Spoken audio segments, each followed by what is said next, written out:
Spoštovani obiskovalci, veliko veselje mi je, da bomo danes v družbi eminentnih gostov predstavili dve knjigi, ki sta v zadnjem času bogato dopolnili našo že dobro uveljavljeno zbirko Religiozna misel.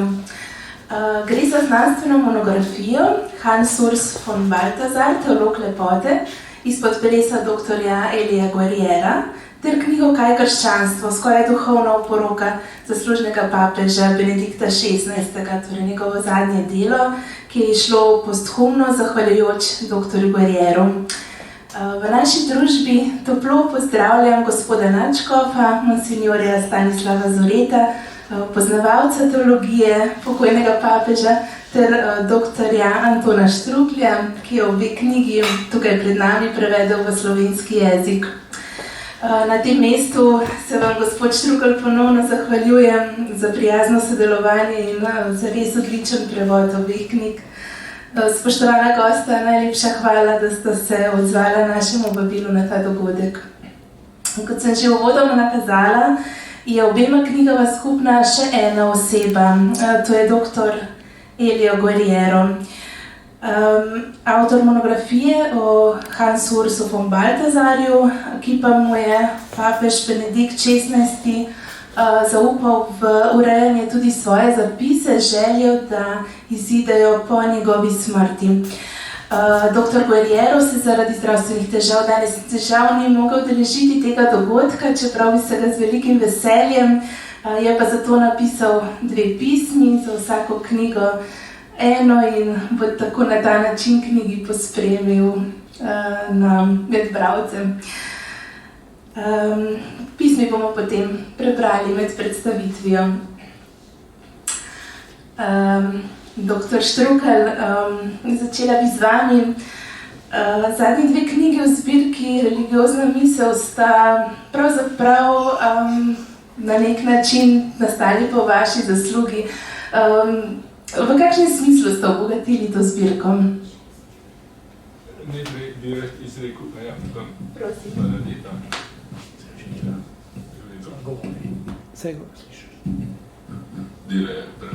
Najprej se zahvaljujem za pozdrav, hkrati pa se tudi gospe direktorici Mohorjeve in vam, spoštovana gospa, zahvaljujem za izvrstno sodelovanje, za pripravljenost, da ste ti dve knjigi sprejeli v svoj program in v to zbirko Religiozna misel. Nedvomno bo za slovenski prostor to lepa obogatitev. Oba avtorja sta vsak po svoje poznana, na vsak način papež Benedikt bolj zaradi svoje službe.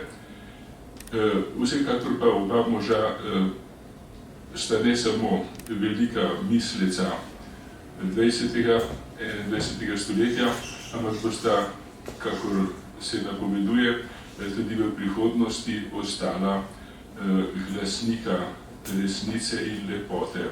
Zato je za slovenski prostor ta izdaja, se mi zdi, pomembna in smo tega veseli in se vam še enkrat zahvaljujem. Vmes, veliko sva si pisala, ko sva sodelovala v teh knjigah, ste mi zaupali, da imate tudi predzgodbo, kako je pravzaprav prišlo do ideje za prevod. Najprej ste mislili glede Balthasarja. Nedvomno je božji služabnik Anton Strle, ravno včeraj je bilo 21 let njegovega rojstnega dne za nebesa. Kot odličen teolog je poznal tudi osebno oba, tako Balthasarja, kakor Ratzingerja, se je bil 5 let, od leta 1974 do 1979, član Mednarodne teološke komisije in se je vsako leto po en teden z njima srečeval, pogovarjal. In kot vemo, je na njegovo pobudo takrat leta 1975 v Sloveniji izšel Ratzingerjev prvenec Uvod v krščanstvo, Mohorjeva ga je izdala in ponatisnila leta 2005, ko je bil izvoljen za papeža. In očitno na Strletovo prošnjo je avtor Ratzinger napisal tudi posebno spremno besedo za slovensko izdajo, ki je zdaj tudi objavljena v uradnih Opera Omnia. To je zelo lepo. Hkrati sem rekel, se je pa srečeval tudi z Baltazarjem. No, mimogrede, če dovolite, Baltazar je bil 3 dni v Sloveniji in sicer na povabilo nadškofa Šuštarja, to je bilo od 27. do 29. septembra, točno pred 40 leti. Bil je en teden gost škofa kapelarja pri Svetem Juriju ob Dolgem jezeru, kamor smo hodili tudi slovenski duhovniki in bogoslovci, in je bil na poti v Rim, tako je rekel, zdaj imam pa 3 dni priložnost, da sem tukaj. Imel je kratko predavanje na fakulteti, obiskal je stolnico, Frančiškane, Brezje, Bled, tudi mojo mamo in tako pa Postojnsko jamo, potem si ga spet spremljal na letališče Ronki. No, vsekakor je pa takrat Strle, sem pa rekel, prosite, da sem ta kratek izlet naredil, ampak s tem sem želel približati še bolj oba človeka in ju povezati, ampak izhodišče in dejanski odgovor na vaše vprašanje je pa tole. Gospod Strle ima zasluge, da je ta knjiga tukaj, kajti on je doslej najpopolneje predstavil življenje in delo Baltazarja. Ta knjiga, pa ker je obsežnejša, pa seveda predstavi, približa še razne podrobnosti, ki jih Strle ni mogel tako nakratko. Pa brez zamere, da sem še ta dodatek narastek. Hvala, to je samo dobro, da izvemo še take malenkosti, ki jih pripnemo tej knjigi. Ja, res je zelo poglobljena in preden se potopimo v njeno vsebino, predlagam, da preberemo, tako rekoč, lahko rečemo pred zgodbo, torej nekaj o samem nastanku te knjige oziroma povodu nanj, in o tem nam v svojem pismu piše gospod Guerriero, če dovolite, bi prebrala to pismo. Seveda se vam že vnaprej zahvaljujem za odličen prevod obeh besedil iz italijanščine. Hvala. Z veseljem. Zelo lepo je napisal, naslovil pa je prvo pismo, torej v knjigi Hans Urs von Balthasar, Bog v iskanju človeka. Hansa Ursa von Balthasarja sem prvič srečal v Baslu v začetku 80. let. Takrat sem delal pri založbi Giaca Buc v Milanu in zaupana mi je bila naloga, da sledim izdajanj knjig von Balthasarja ter mednarodni reviji Komunija v Italiji. Tako sem se udeležil srečanja odgovornih urednikov revije, ki so se letno srečevali pri Balthasarju v Baslu. Bil sem tedaj precej mlad in sramežljiv, zato sem bil večino časa tiho. Potem pa je pogovor nanesel na izbiro tem, ki jih bomo obravnavali v zbornikih za naslednje leto, in Balthasar je predlagal Descendita ad inferos, šel v pekel v slovenskem prevodu, iz veroizpovedi. Deloma zato, da bi nakazal na svojo navzočnost, deloma pa zato, ker sem bil prepričan v to, kar bom vprašal, sem dvignil roko in postavil vprašanje. Toda ali ni preveč, da bi tej temi posvetili celotno številko revije? Kdo bo kupil revijo, ki bo v celoti posvečena sestopu v pekel? Prisotni so moje vprašanje sprejeli slabo prikritimi nasmeški ter pogledi presenečenja in pomilovanja. Omenjeni del veroizpovedi je bil namreč ena najljubših tem švicarskega teologa. Izhajajoč iz razodetin mistikinje Adrienne von Speyer, je Balthasar prišel do prepričanja, da ni človek tisti, ki povzdigne oči k nebu in pojde iskat Boga, temveč je Bog tisti, ki je človeka ne le ustvaril, temveč se je, ko se je ta oddaljil od njega, odločil, da ga bo poiskal. Natančneje rečeno, Božji sin, za katerega je bil ustvarjen svet, prosi očeta, da bi se mogel spustiti med ljudi, da bi jim ponudil možnost obnovitve pogovora med Božjo trojico in ustvarjenim bitjem. Sin torej pride na svet in oznani svoj evangelij, in to je razodetje Božje lepote, ki mu teolog Balthasar posveti nič manj kot 7 zvezkov prvega dela njegove trinitarične teologije, ki nosi naslov Herrlichkeit, veličastvo. Kot vemo, pa ljudje niso prisluhnili besedi razodetja evangelijev, temveč so se uprli in umorili sina, kot pravi prilika o morilskih najemnikih vinograda. Ob njegovi smrti na Golgoti so navzoči rimski vojaki, nekatere ženske, med njimi devica Marija, pa tudi Jezusov oče. To pa je drugi del Balthasarjeve trilogije, teodramatik, Božja dramatika. Oče je seveda spremljal sinov spust, sestop na svet, stal mu je ob strani, bil je zlomljen od žalosti, kot si lahko samo predstavljamo, vendar ni mogel storiti ničesar, da bi mu preprečil, da bi šel na križ. Vzpon na Golgoto je pravzaprav trenutek, zaradi katerega je sin prišel na svet, tako pravi Janezov evangelij. Če bi oče posredoval in sina rešil pred morilskimi viničarji, bi sinovo poslanstvo spodletelo. Jezus je torej prepuščen smrti na križu, oče pa ga z raztrganim srcem pusti, da se stopi v peklo, da bi tudi mrtvim prinesel oznanilo odrešenja, Božje ljubezni. Šele na tej točki se lahko zgodi vstajenje, vrnitev sina v življenje, k očetu. Ko Jezus zapusti ta svet, ne zapusti svojih učencev. Njegov nebohod je pogoj, da tretja oseba Svete Trojice, Sveti Duh, lahko pride nad učence in jim odpre oči, s katerimi lahko v ljubezni prepoznajo svojega učitelja. In to je tretji del von Baltazarjeve trinitarične triologije, teologik, Božja logika, v katerem lahko Jezusovi učenci prepoznajo resnico razodetja, ki prihaja od Boga in vodi k njemu. Seveda je von Baltazarjevo delo še veliko bogatejše in bolj razčlenjeno. Gre za ekleziološko delo, ki je zaznamovalo dobo in že vnaprej nakazalo nekatera spoznanja, ki jih je nato obravnaval drugi Vatikanski koncil. Moja biografija se je porodila iz hvaležnosti za srečanje z genialno osebo, iz navdušenja nad njegovim delom, tako lepim in veličastnim kot katedrala. Torej, gospod Štrukelj, zdaj smo slišali malo o nastajanju, o tem, kako je dr. Guerriero se torej odločil potem tudi poglobiti v to čudovito teologijo. Vas pa bi vprašala, kaj je pravzaprav bistvo Baltazarjevega dela in zakaj ga upravičeno imenujemo teolog lepote? Glede, ta človek je bil čudežen otrok. Pri 5 letih je igral Čajkovskega, potem Mozarta je znal na pamet, tako da je v duhu gledal partituro, kadar se je z vlakom vozil in poslušal glasbo, je kratko malo genijalen. In on je to, kar je Tomaš Akvinski prek Averroesa segel do Aristotela in je postavil transcendentalije, se pravi 4 stvari, ki zaznamujejo bitje, to je eno, resnično, dobro, lepo. On je pa po toliko stoletjih začel od z druge strani in je postavil na prvo mesto lepo, potem dobro in resnično. In prav to ste tudi navedli. Herrlichkeit, Božja kabot, gloria, doxa, slava, veličastvo, dobrota in resnica. Zato je tako, rekel, svoj zanimiv in samonikal teolog. In to je prikazal zelo nazorno. Je rekel naprimer takole, kako se človekova zavest prebudi.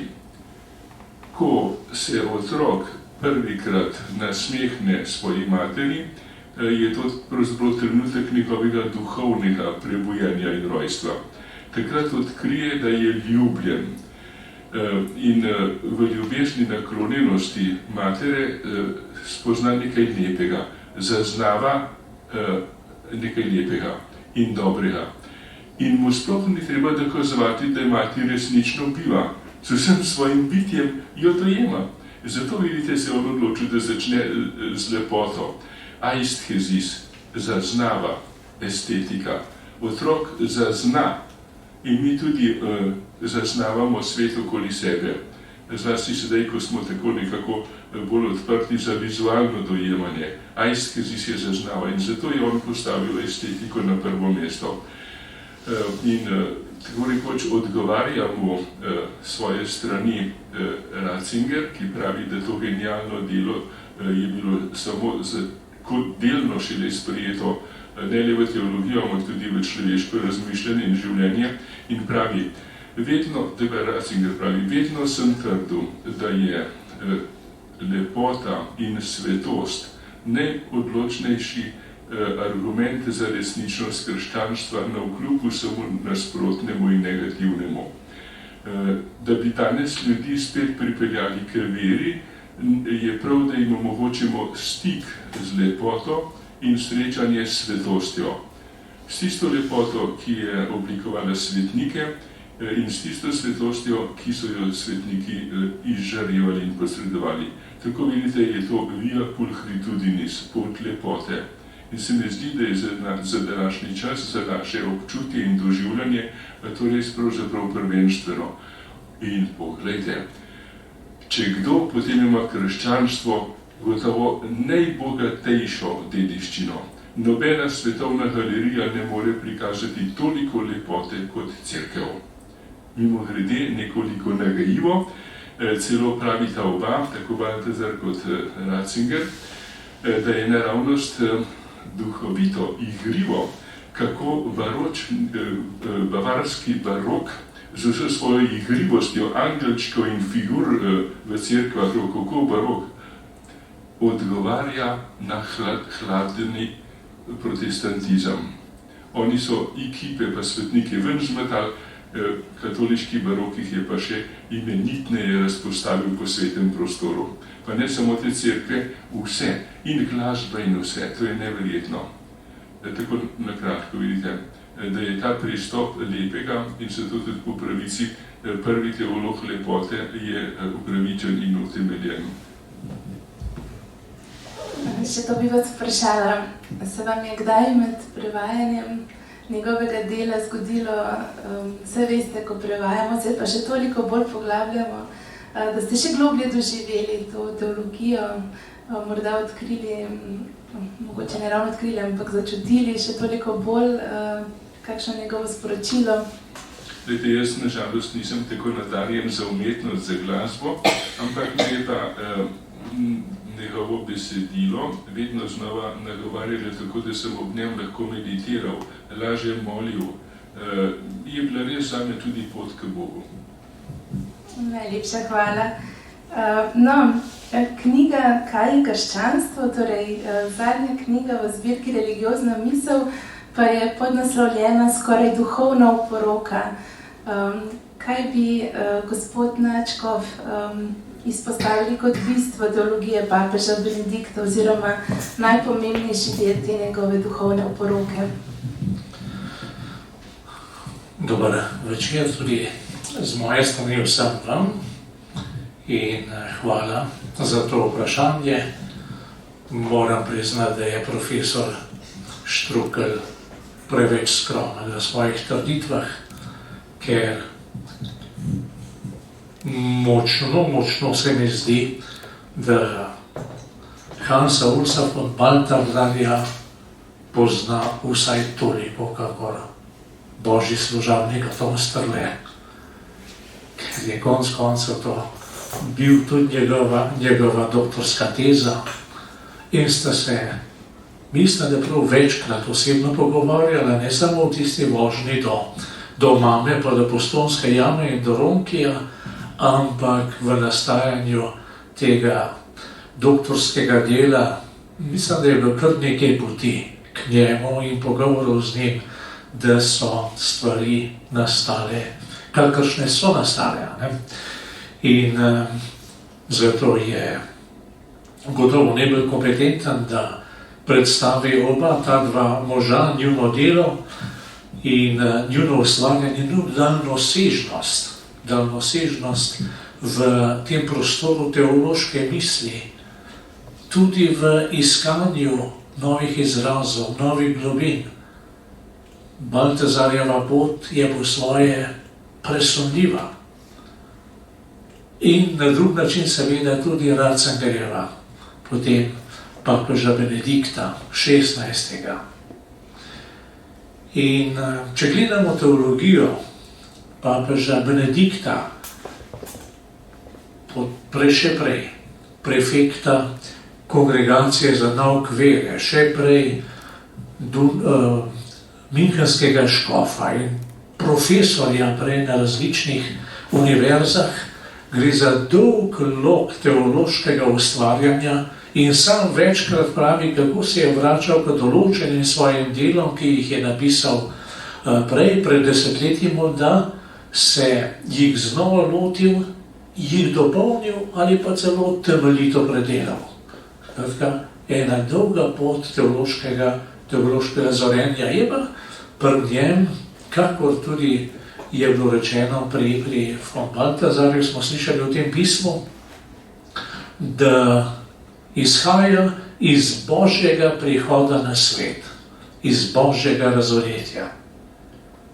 Če bi se nam Bog ne razodel, če nam Bog ne bi spregovoril o sebi, že po Svetem pismu Stare zaveze, bi pravzaprav o Bogu ne vedeli nič. In bi ne imeli smeri, ne imeli poti in tudi ne imeli luči, da bi lahko hodili. Potem je pa ta Bog razodel svoje obličje. Lepota Božjega obličja. Bog, ki pokaže svoj obraz. Že v stvarstvu, še bolj pa potem v Jezusu Kristusu. Učlovečenem, križanem, pokopanem in ustalem Bogu. To je tisto, kar tega teologa in papeža močno navdihuje. Vse to je razodel tudi skozi svoje ustvarjanje v času papeževanja. Mogoče to je eden najbolj razmeroma redkih papežev, ki je poleg okrožnic in podobnih dokumentov napisal tisto imenitno trilogijo Jezus iz Nazareta, v katerem se je lotil zelo pošteno in na izjemnem biblicističnem, čeprav to ni bilo njegovo izrecno področje, pa vendar bil je mož širokega znanja in širokih pogledov, lotil razprave z biblicisti, z eksegezo, ki je Jezusu odvzela zgodovinskost v mrtvičem. In on jim pa Jezusu to zgodovinskost vrača.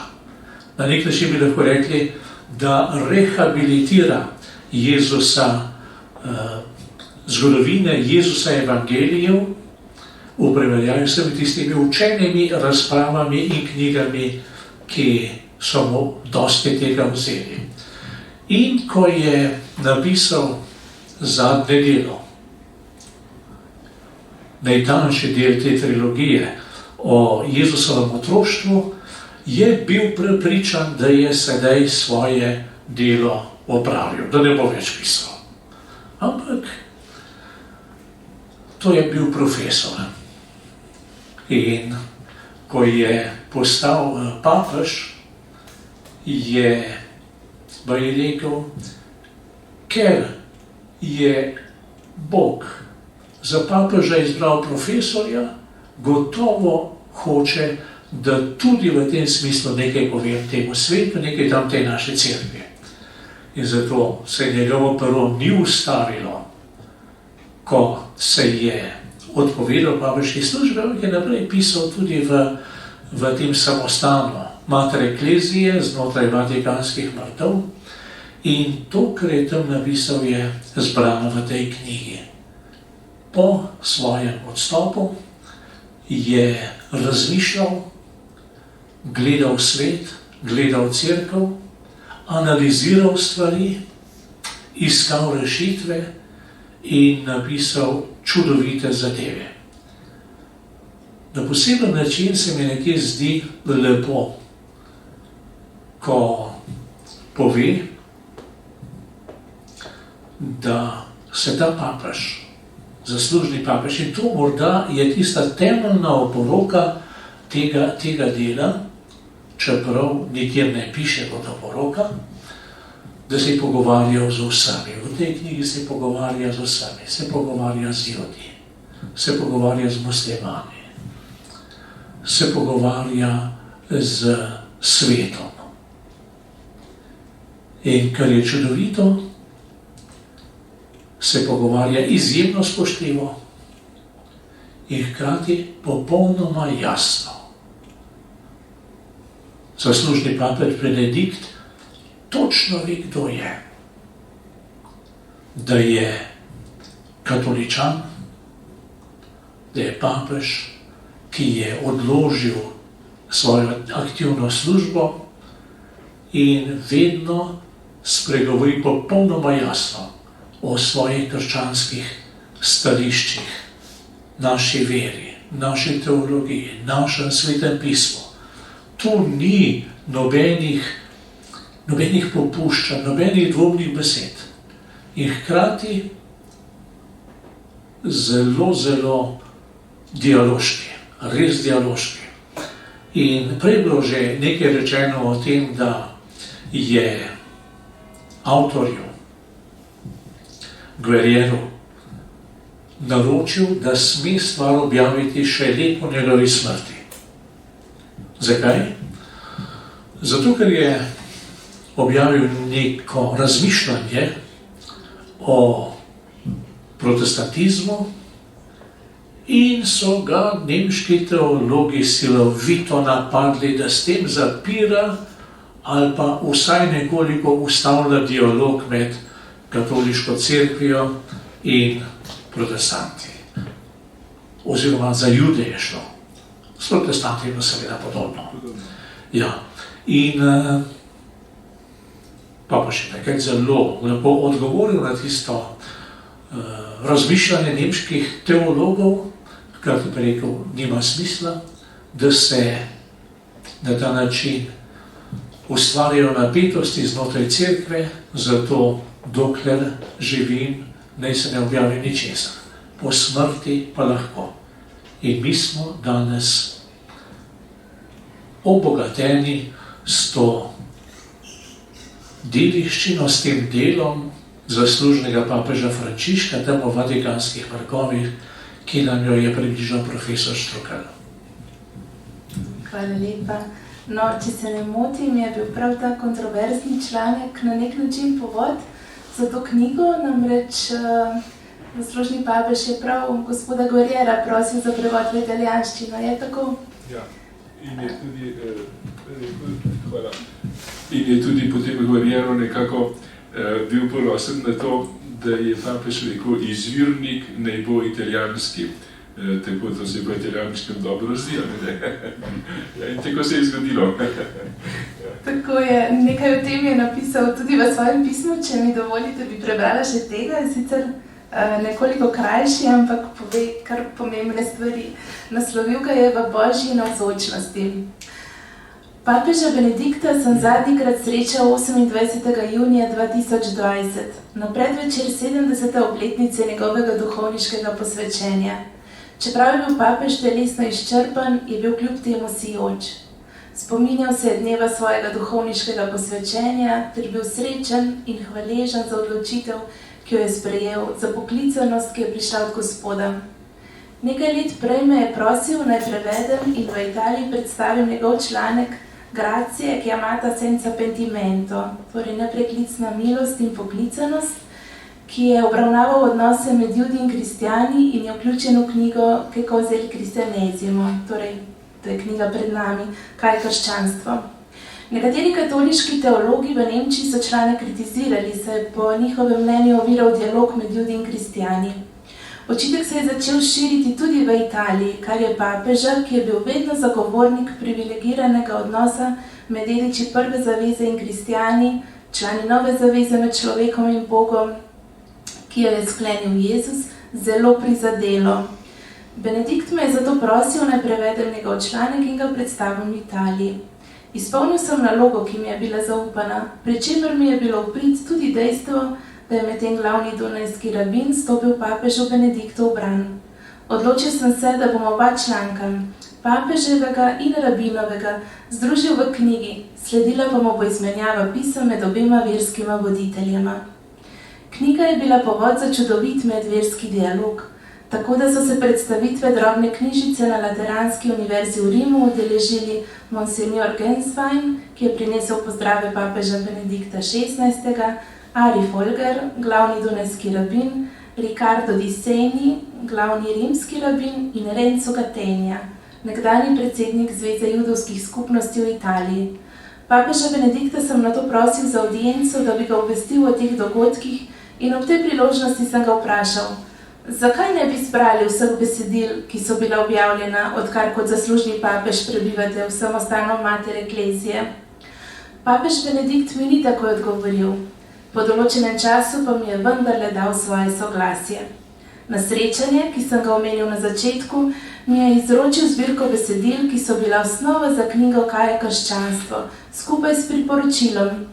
Besedilo, ki mu je bilo najbližje, je bilo tisto o katoliškem duhovništvu. Papež mi je pojasnil, da se je s tem besedilom intenzivno ukvarjal, da je zadovoljen z rezultatom, do katerega je prišel, in me prosil, na njegovo branje priporočim duhovnikom. Posebej mu je bila všeč molitev, ki jo duhovnik izreče v evharistični molitvi takoj po posvečenju. Zahvaljujemo se ti, da smemo biti tu pred teboj in ti služiti. V latinščini astare coram te, kar so nekateri liturgisti prevajali stati pred teboj. Ta prevod je bil za papeža plehek. Ta molitev je po drugi strani pomembna, saj duhovnik ni le dušni pastir, ampak je predvsem Božji človek. Človek, ki stoji v Božji navzočnosti in posreduje za svoje vernike. Na ta način bo tudi njegovo dušno pastirsko služenje učinkovitejše. Knjiga Kaj je krščanstvo je torej zadnje darilo papeža Benedikta XVI. Duhovnikom in kristjanom. Torej, to darilo, ki nam ga je zaslužni papež zapustil, prinaša tudi bogato papeževo refleksijo o veri. To poglavje je čudovito naslovljeno, krščanska vera ni ideja, ampak življenje. Kako papež opredeljuje vero, tudi osebno vero? O čem bo sicer govoril neki papež, če ne o tem, kako Božjemu ljudstvu približati Boga. Prebuditi v Božjem ljudstvu ta odnos z Bogom, osebni odnos z Bogom. Kar na koncu koncev niti ni enostavna zadeva. Tudi če gledamo v svoje osebno življenje, živeti osebni odnos z Bogom ni enostavna reč. In zato je zanimiva opredelitev krščanske vere, ki jo papež Benedikt v okrožnici Ljubezen v resnici opredeljuje takole. Krščanstvo je vera v Boga, ki ima človeški obraz. Mislim, da je to morda ena lepših opredelitev našega Boga in našega odnosa do njega.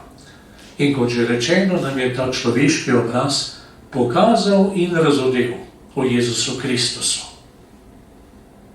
Če bi se enkrat upali spustili v premišljevanje, kaj pomeni Jezusova beseda Bog je Oče v judovskem okolju tistega časa in verjamem še v judovskem okolju našega časa, potem bi začeli dojemati, da upravičeno pred očmi našim slišimo, da smemo tako moliti.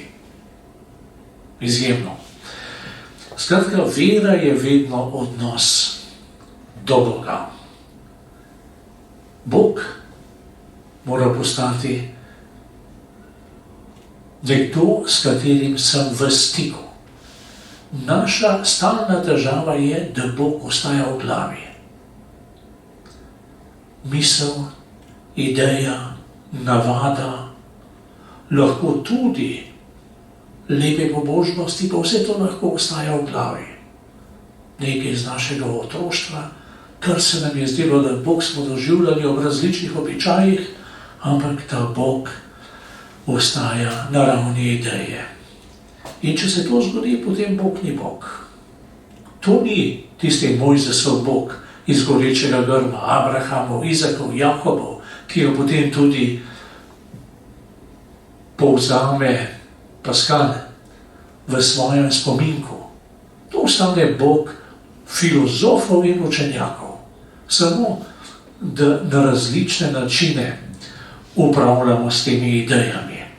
Ne, Bog mora postati Bog mojega srca. Osebni odnos z Bogom. Dokler o komorkoli razmišljamo o svoji glavi, to ni ljubezen. Pa je lahko še tako lepo, še tako nagovorjoče. Sami vemo iz izkustva, ljubezen se zgodi v srcu. In takrat se življenje spremeni. Takrat se odnos spremeni, ker postane v resnici odnos. In za takšnega Boga smo pripravljeni živeti, takšnega Boga smo pripravljeni oznanjati, za takšnega Boga smo pripravljeni umreti.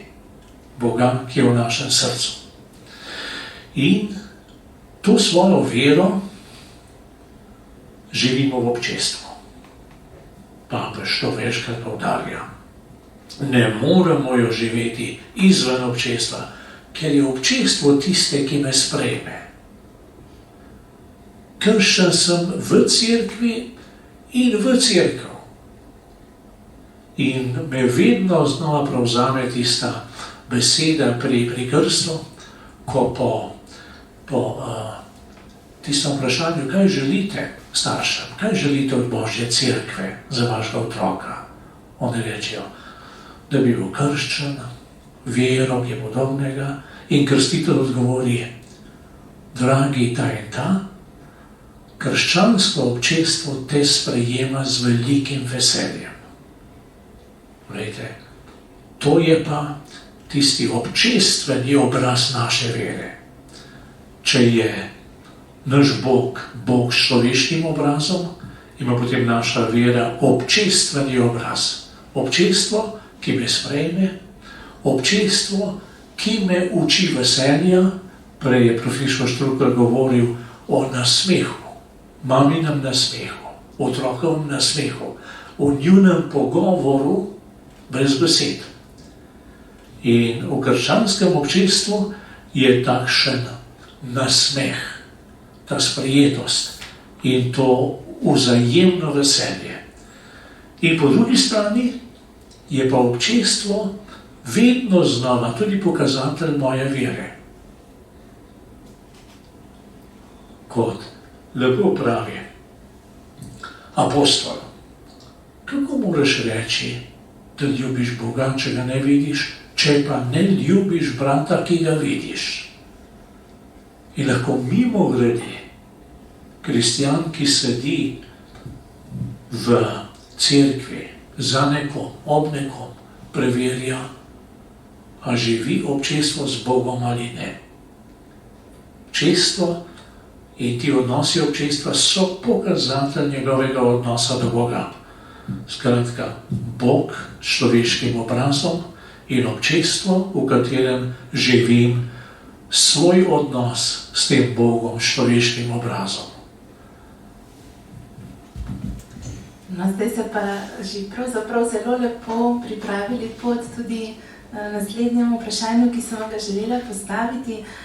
To pa je o katoliškem duhovništvu, ki ga v tem istem poglavju omenja zaslužni papež. Kaj pravzaprav pomeni biti duhovnik Jezusa Kristusa? Ja, za papeža Benedikta mislim, da je bilo pravzaprav že kar od samega koncila naprej izziv, na kakšen način dati katoliškemu duhovniku vso razsežnost, vse daljine in vse globine. Tukaj gotovo prihaja tudi do izraza dejstvo, da je kar lep del svojega življenja živel v stiku s protestanti. In za protestante vemo, da so pravzaprav zakramente izpraznili, jih odpravili, razen krsta, in to je tudi vse. S tem so morali izprazniti tudi duhovništvo, ker ni bilo več potrebno, kajti pri njih je veljalo sola fide, samo vera, brez dobrih del, brez vsega drugega. No in papež Frančišek papež Benedikt je pa potem naredil eno takšno razmišljanje o starozaveznem duhovništvu, ki je bilo duhovništvo daritev.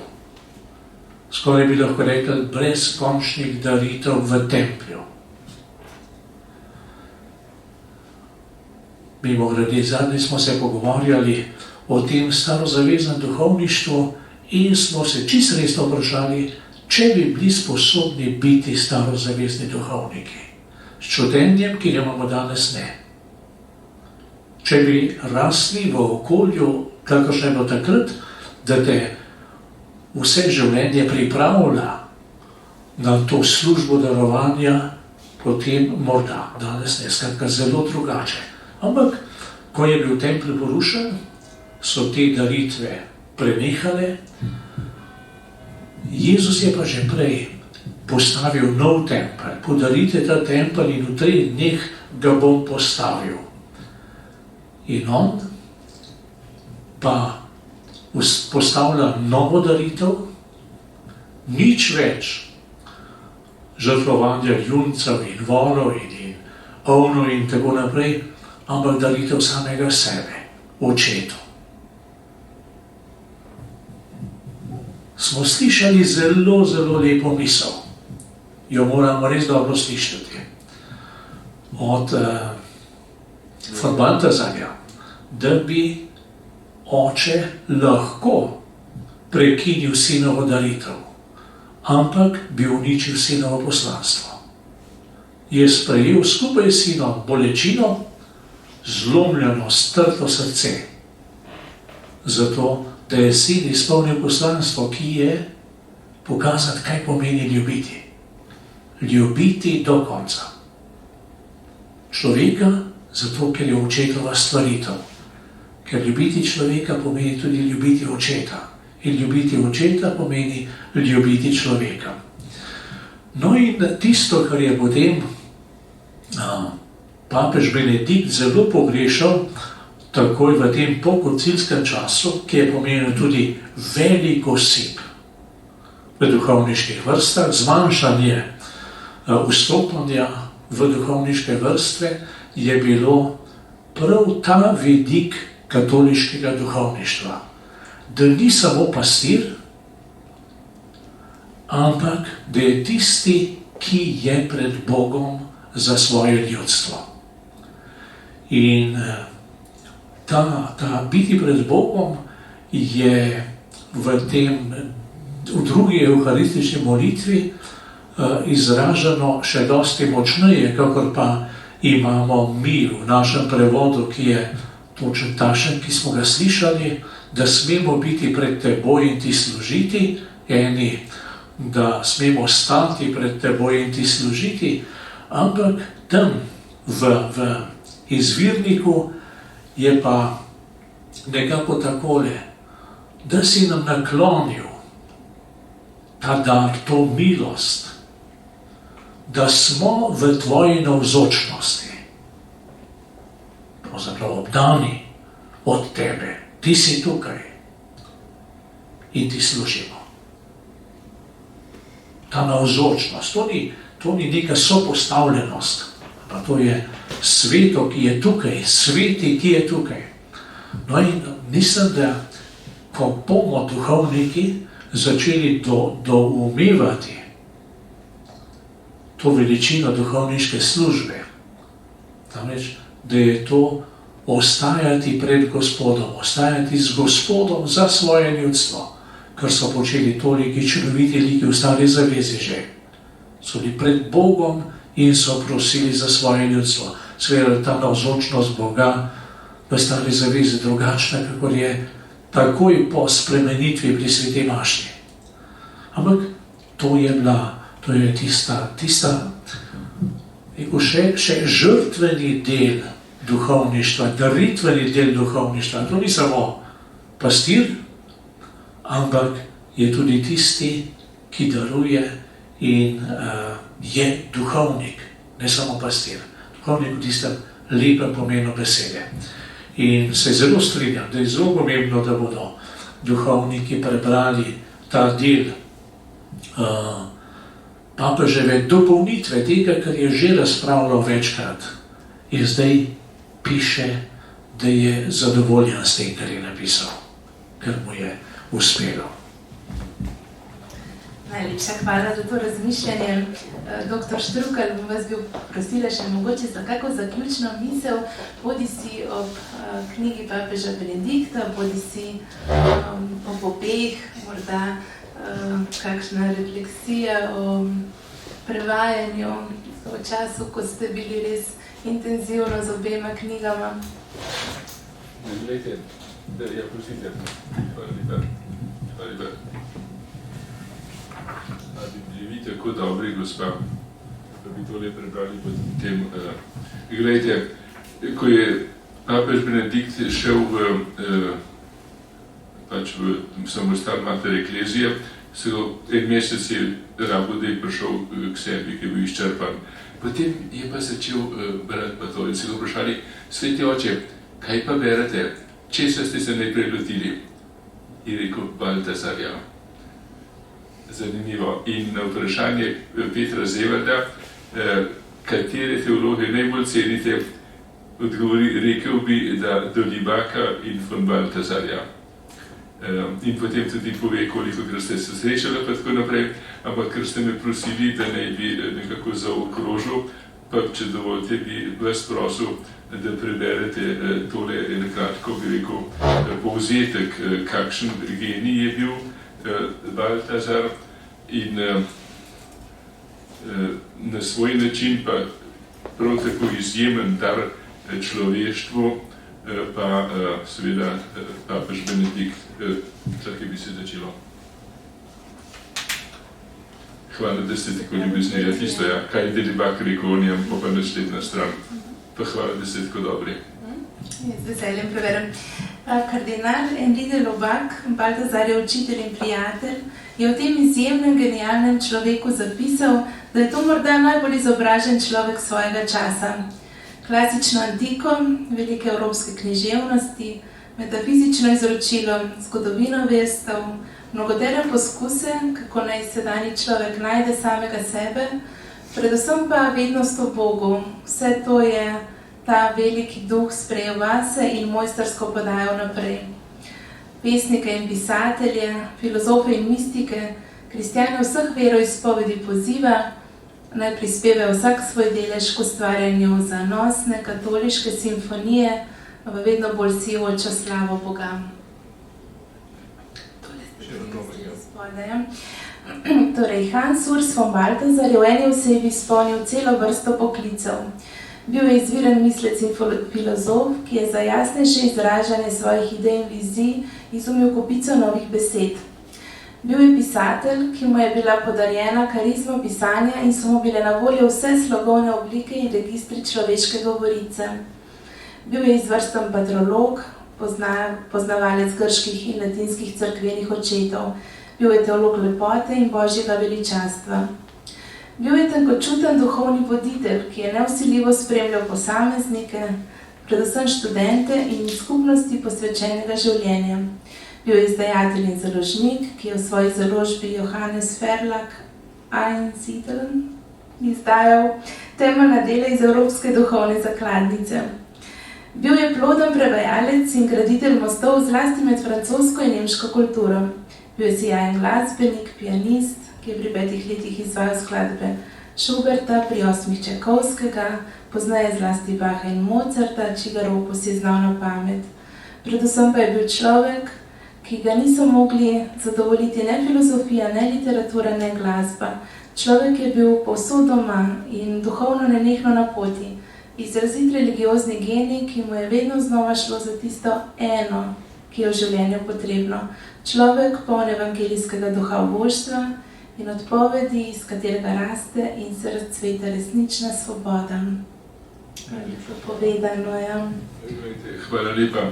In ta mož, ki je živel, kakor so rekli, hieronim v svoji celici, tudi se je udeležil koncila in tako dalje, je pisal v odmaknjenosti. Nekaj podobnega je nekako si zaželel tudi papež Benedikt, ni sicer pričakoval, da mu bo Bog naklonil še skoraj 10 let, ampak je tudi, vidite, končal svoje življenje v samostanu, v v molitvi, v kontemplaciji in seveda tudi v pastirskem delovanju. Ni se umaknil, rekel je, ne vstopam z križa, ampak se posvečam molitvi in žrtvi za cerkev. In vse ta vprašanja, ki jih je obravnaval, so orientacije za nas in za prihodnost. Tako nekako sem želel reči, da sta oba moža duhovno sorodna. Ne samo prijatelja, ampak tudi duhovno sorodna in zato je res lepo, da ste njuni knjigi išle hkrati. Iskrena hvala gospodu Nadškofu, res sem vesel, da ste prišli, ker ste papeža pa tudi ne more vsak predstavljati in tako je prav. In še enkrat hvala vam, gospa ravnateljica, vam, gospa urednica, gospod Boštjan, Bog te živi in vsi navzoči, iskrena hvala. Tudi jaz se vama iskreno zahvaljujem, vsakomur posebej za vajno pripravljenost, čas, sodelovanje, vam, gospod Štrukelj, za lepo korespondenco, vedno ste mi bili pripravljeni priskočiti na pomoč, tako da se veselim še kakega sodelovanja. In vam, spoštovani Nadškof, res velika hvala za vaš čas, za današnji obisk. Obema pa tudi hvala za tako luciden uvid v te dve knjigi, v misli, razmišljanja teh dveh velikih oseb. Verjamem, da sta tako zelo pomembni, torej knjigi, da si zaslužita mesto na policah vsakogar. Vedno je lepo vzeti v roke, tako da vse tudi lepo vabim k nakupu. Sicer pa se tudi vam, spoštovani obiskovalci, lepo zahvaljujem za obisk in vam želim veliko vsega dobrega in lep večer. Oprostite, jaz ste še želeli... Zdaj bomo morda res kot nekakšna oporoka, da vidimo, kako je bil papež Benedikt, sicer v samoti samostana, sredi dogajanja, sredi sveta, v skrbi za svet in v skrbi za cerkev. To je odlomek iz tistega razpravljanja, ko so bili vsi monoteizmi obtoženi sejanja nestrpnosti, sovražnosti in povzročitelji vsega mogočega zla v svetu. In en odlomek, ki se mi zdi, da zelo, zelo spada v naš trenutek, bodi si v velikem svetu, bodi si pri nas doma. Pravi pogled na sedanjost je nujen. Moderna država zahodnega sveta se ima po eni strani za veliko silo strpnosti, ki prelomi z neumnimi in predracionalnimi izročili vseh verstev. Toda svojo korenito manipulacijo človeka in prevračanjem spolov z ideologijo gender nasprotuje zlasti krščanstvom. Ta diktatorska domišljavost, da ima vedno prav dozdevna racionalnost, zahteva opustitev krščanske antropologije in iz nje izhajajočega življenjskega sloga, ki ga zavrača kot predracionalnega. Nestrpnost te domnevne modernosti do krščanske vere se še ni sprevrgla v odprto preganjanje, a se že predstavlja vedno bolj oblastno, objestno, ter hoče doseči z ustrezno zakonodajo izničenje tega, kar je bistveno krščanstvo. Matatijevo odločenost, to gre za Makabejce, Juda in njegove brate in njihovega očeta, ne bomo pokorni kraljevim ukazom, v oklepaju moderni zakonodaji, je odločenost kristjanov. Toda Matatijeva goričnost ni oblika, v kateri se izraža krščanska goričnost. Prava goričnost prejema svoje bistveno obliko od križa Jezusa Kristusa. Hvala. Hvala lepa.